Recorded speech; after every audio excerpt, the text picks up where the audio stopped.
St Mary's Stadium, the home to arguably the South's biggest football club. In 2021, it is set to welcome thousands from across Europe, as Southampton has been chosen as one of the host cities for the Women's European Championships. But what does this mean for those already playing within the city? What will it mean to clubs like Burswood Ladies FC? I think it'll be absolutely massive because, Saints do a lot in the community as it is as a football club. So I think that's an easy gateway for them to filter it into schools for women and for girls especially. They do a lot of things with women's tickets at the moment, and I think it'll just be brilliant for just Saints to really capitalise on it as a football club. If we can get Saints to really open up women's football around Southampton, some sort of community projects and things like that, it will then give the girls the pathway to then play for a Sunday League team, and it will all just flourish from there, hopefully. So it's just about getting the word out, I think, really, and it's a brilliant way to do it. This summer saw the England's women's team reach the semi-final of the World Cup, a tournament watched by millions and inspired many girls to get involved within the game. To be honest, when you think about it, I think this season we had the most new players join our team more than before. I think we get to the age now where a few of the girls are starting to have children and sort of leaving the team. We had a lot of new girls come in. I think that's personally to our new coach as well, who's been good at recruitment, but I think the World Cup has definitely had an impact on it. I think that I'm a primary school teacher as well, so I think it's good for the kids to see more females in football, because I think there's such a stereotype that comes with female footballers. Like the preconceived idea of female footballers used to be that very butch, very masculine, but I think people's ideas start to change of that. I think the more coverage of female football, like the World Cup and with the Euros coming up, I think that people's ideas start to change of that, and I think that's had a massive impact on the children, like the girls that get involved in football too. I think they're seeing that you don't have to be seen as a masculine athlete just to play football. You can just be anyone, really. Holly, who started playing the game when she was 6, is hoping the Euros are going to have a similar impact and bring the whole community together.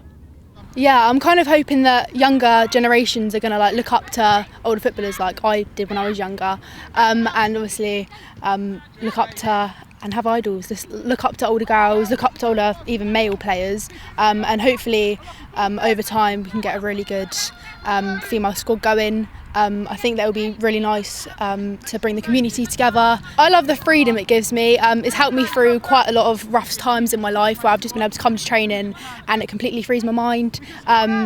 It just kind of opens up a lot of doors, what I want to do in the future as well, and it kind of helps me get away from everything, really. There's been a couple of periods of times in my life where I've just needed football to be there, and it's helped me get over quite a lot. So yeah, it plays a big role in my in my life as well.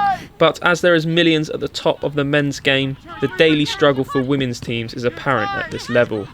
But for Charlotte, she believes the choice of stadiums for the Euros highlights that the women's professional game still has a long way to go.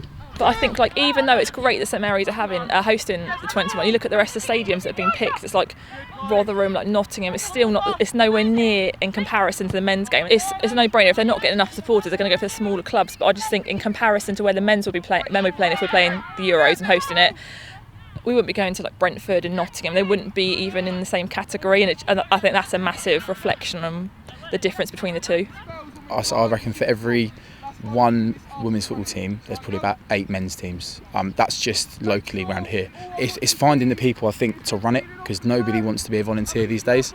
Everything is about the money, and it's just having the people that are willing to also break that cliche of women's football, which is still quite a big thing to tackle, I think, at the moment. A lot of men especially don't want to go into women's football because they see it as the lesser kind of version of football, and I just don't see why it's not happening. But the only reason I believe is because women's football isn't seen as important, which is what we can really tackle with this Euros coming up and with the game at St Mary's. It can be a real eye-opener. It's just about educating people, really, I think, and we've got a perfect opportunity to do that, and we can't mess this up, really. If we don't seize this opportunity, I think we'll be really, really silly.